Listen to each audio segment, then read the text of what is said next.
Meanwhile, let's turn our attention to your personal finances. Dr. Roger Gievolb is CEO of Fair Money, personal finance and credit expert, and unofficially frothing at the mouth.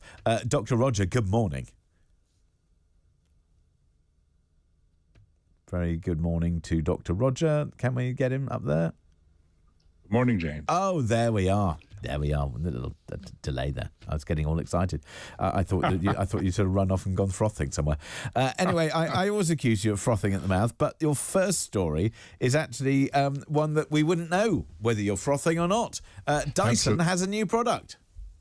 Absolutely, yeah. Dyson, the vacuum cleaner and appliance manufacturer, announced yesterday that they will be introducing a very special new set of headphones this autumn. Not only will they cover your ears with superlative sound, they say, but there will be a large visor over your mouth and your nose, which will contain an air purification system. So you can now... I don't want to be rude, but this sounds like the most appalling idea I've ever seen. And if you've seen it, I mean, it looks ridiculous. But then on the other hand, a lot of things when Dyson first brought them out looked terrible. You know, that wheelbarrow with the very large ball and all those sorts of things, that was like, really? And then, of course, they've become de rigueur and we must have them. Is this just a PR stunt or is it real?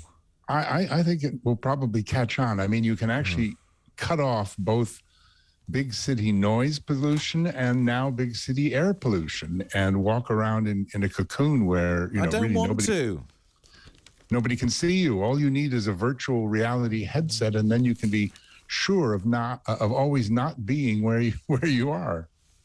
No, I don't. No, don't like it. All right, petrol prices. Come on, depress us. This one has got me so mad. Oh, you really are frothing. Come on, then. I can't sit. So 171. I drove by a petrol pump yesterday. It was £1.71 per litre.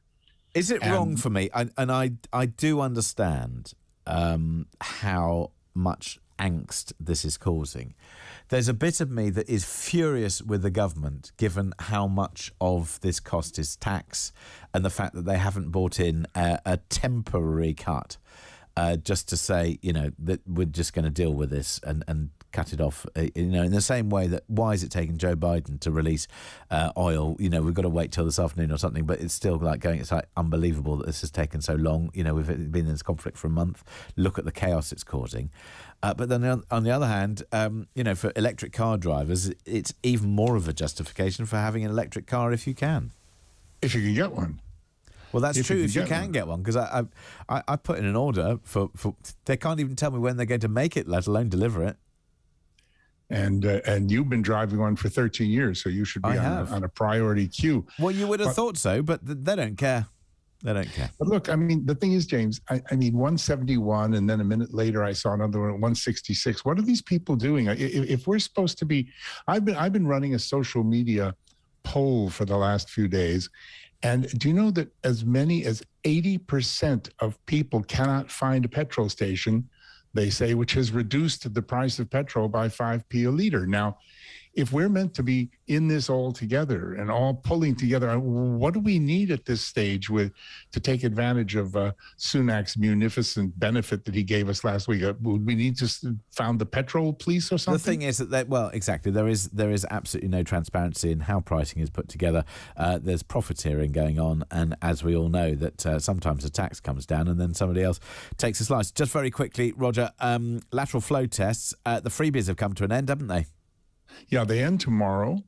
And if you think that all the various COVID rules have been confusing, the question is, what do we do now? Now, from tomorrow, so it's not an April Fool's joke, by the way, lateral flow tests for free will no longer be available except to people over 75 or very vulnerable. So a whole lot less people are going to be testing. The numbers, I suppose, will be less meaningful, etc. What do we do now? What do we do about testing? And at least they're telling us that there are 3 circumstances in which we should take a lateral flow test going forward. 1, if we experience old COVID type symptoms or new COVID type flu symptoms ourselves. 2, if we're going to be in contact with the elderly or vulnerable. And 3, if we've been in contact with somebody who has or has recently just had COVID. Those are the 3 circumstances where we should still go and buy a kit and test ourselves. Yeah, and it sounds like this one's going to run and run, and I think we'll soon realise exactly what they've done and exactly what people will do, which is not test anymore. Dr. Roger Guivol, we must leave it there, but thank you so much for joining us this morning. Much appreciated as always. Roger is CEO of Fair Money, personal finance and credit expert. Okay.